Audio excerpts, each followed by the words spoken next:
Today I will be discussing the Sarah C. Roberts case and how this one event ultimately ignited a fire for future civil rights battles. In the year 1789, the first segregated school for young African Americans was established. However, by 1840, African Americans were beginning to feel concerned about how having separate schools provided less materials and education standards for their children. In addition to those factors, 2 years passed and African Americans were being taxed to help pay for schools their children were not allowed to attend. Many families disliked this ideal of segregation because the schools were far from being separate but equal. In the year 1848, Sarah Roberts turned 5 years old. She was an African American, and because of that, she had to enroll in an all-black public elementary school.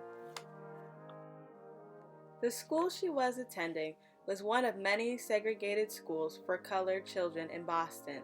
The name of that school is the Abel Smith School. Sarah's father, Benjamin Roberts, knew how far this school was from where they lived, and then took matters into his own hands by challenging the Boston School Committee policy on racial segregation. On February 15, 1848, 5-year-old Sarah Roberts and her father applied for admission to the nearest elementary school.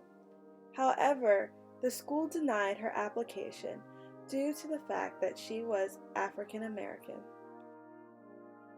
Sarah had to walk several miles just to attend school. On her journey, she passed by 5 white schools. Her father only hoped that Sarah could attend a school closer to where they were living. Knowing that his daughter would be turned away, Benjamin Roberts had Robert Morris and co-counsel Charles Sumner step into action to help assist with the case. Robert Morris was one of the first African American lawyers and was only 25 years old when he took on the case. Robert Morris was not only a lawyer, but also a civil rights activist. His main works was within the 1840s and 1850s. He played an essential role in both anti-slavery and civil rights. 100 years before the Brown versus the Board of Education, Morris is well known for his fight against segregation. Morris and Sumner argue that the Constitution of Massachusetts held all men without distinction of color or race equal before the law, and that the laws of the state that established public schools also made no distinctions. The Sarah C. Roberts versus the City of Boston case was held at the Massachusetts Supreme Judicial Court.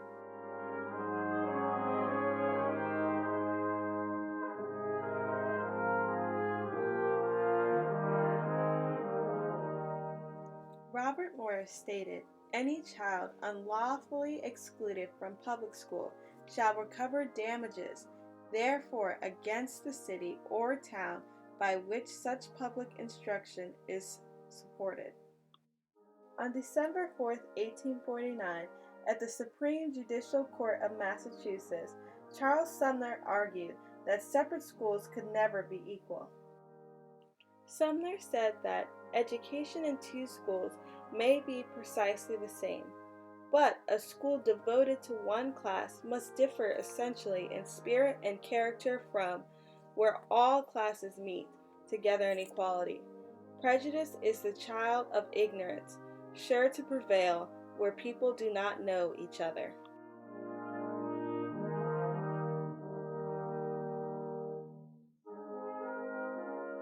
The person who heard the case was Chief Justice Lemuel Shaw of Massachusetts Supreme Judicial Court. Chief Justice Shaw maintained racial prejudice. He rejected Benjamin Roberts' idea against racial segregation within schools. He stated, "It is not created by law and probably cannot be changed by law," thus upholding the ideas of racial segregation within schools. By April 1859, the Supreme Judicial Court finally reached its decision on the Sarah C. Roberts versus Boston case.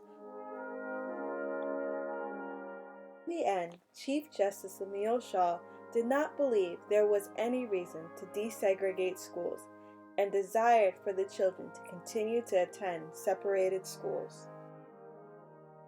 Unfortunately, Sarah and her father, Benjamin Roberts, lost their legal battle. Even with this outcome, the struggle and efforts for racial equality did not go unnoticed. Their challenge against the Massachusetts courts was a stepping stone for future civil rights cases. An example is the Plessy v. Ferguson case. In addition to that, 5 years after the Roberts case, on April 28, 1855, Massachusetts desegregated the state's public schools, stating no distinction shall be made on the account of race, color, or religious opinions of the applicant or scholar.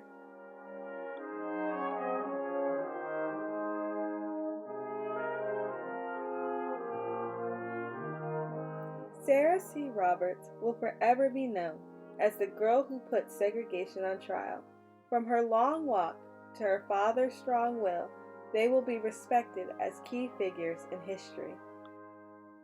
As for lawyer Robert Morris, once the Sarah C. Roberts case came to a close, he pressed forward and eventually took on a similar case to Sarah. This was with 3 young girls, known as the Copeland sisters. Charles Sumner, on the other hand, continued his works in civil rights while also becoming the Senator of Massachusetts. From Sarah and her father, Benjamin Roberts, to the works of abolitionists Robert Morris and Charles Sumner, the pathway to equality was being forged sooner than what people knew.